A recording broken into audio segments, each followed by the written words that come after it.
this show started. Are you guys ready to meet some amazing Canadians?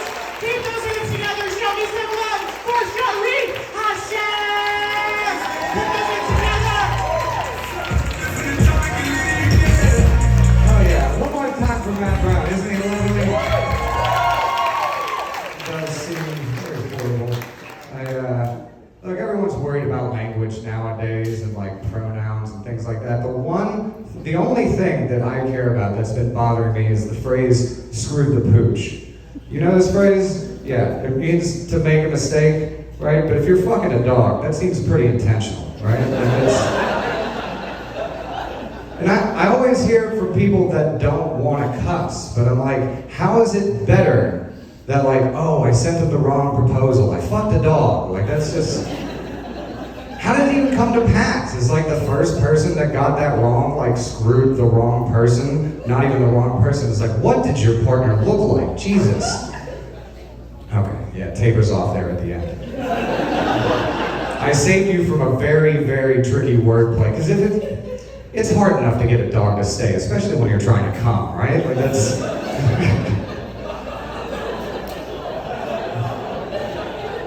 I'll back off that. I'll get to something a little bit more wholesome. Family, right? I love my grandma. Is it okay to still love your grandparents? Yeah, a lot of people like shitting on their grandparents lately because they ruined the world and everything like that. And it's like, I don't know, she was a boozy housewife. She just ruined my mom. Like this is...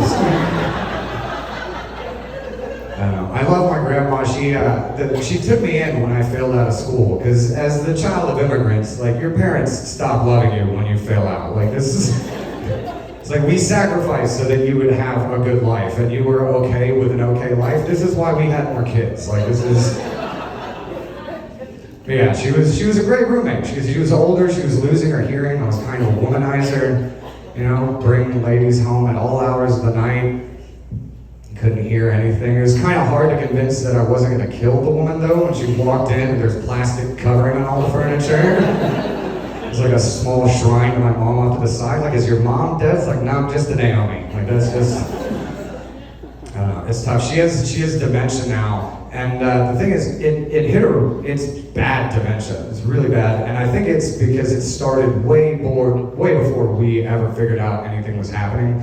Because she's a Jehovah's Witness.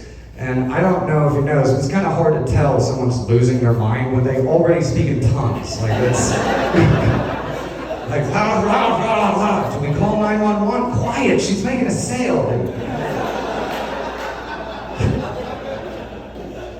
It's messed up though. I was talking to her on the phone because I see her, and she's not gonna know. She has dementia.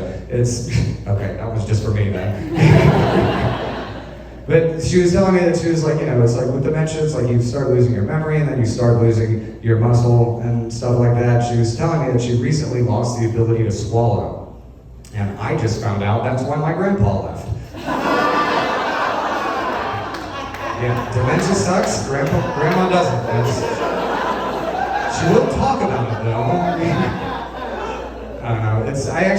I don't know if that's true. He left in his 80s and he moved in with a younger man in Miami. Like, I'm not a detective, but I think I know what he preferred. It's weird. I was talking to my mom the other day and she was like, you know, it's getting really, really bad. And I'm thinking of like slipping her a couple extra painkillers and just let her like sleep this one out. And I was like, well, I don't know if you're going to get away with it. First of all, I'm a comic. I'm going to have to tell everyone.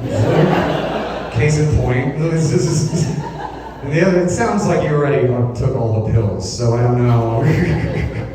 I don't know. I think she got like a superpower now with the dementia, because the next time I talked to my grandma, she was like, I don't know what it is, but I just don't trust your mother. And I was like, well, just if she gives you anything, just remember you don't swallow. That's what yeah, I don't know. I don't know if you could tell by this mustache, but my dad's Palestinian. He left when I was 1. It is a myth that Middle Easterners are possessive people. Like that's. I've been trying to like learn a little bit more about my culture though, and I realized I had to read about it, which is like the worst thing ever for me. And so this one stat I fixated on was that 99% of suicide bombers are male. And like, I don't want to sound too much like a male feminist or something, but like, ladies, can we have some balance? Like, I don't know. Like, I don't know if it's like a wage gap thing, like they're getting 72% of dynamite or what. I don't know, but I asked my dad what he thought about why that was, and he was like, well, actually, in that part of the world, women aren't empowered enough to do that kind of thing. I was like, boy, isn't that a pickle. She can't get her driver's license, but thank God she can get her pilot's license. All right, that's it for me, folks. Thank you so much. Give it up for that crowd.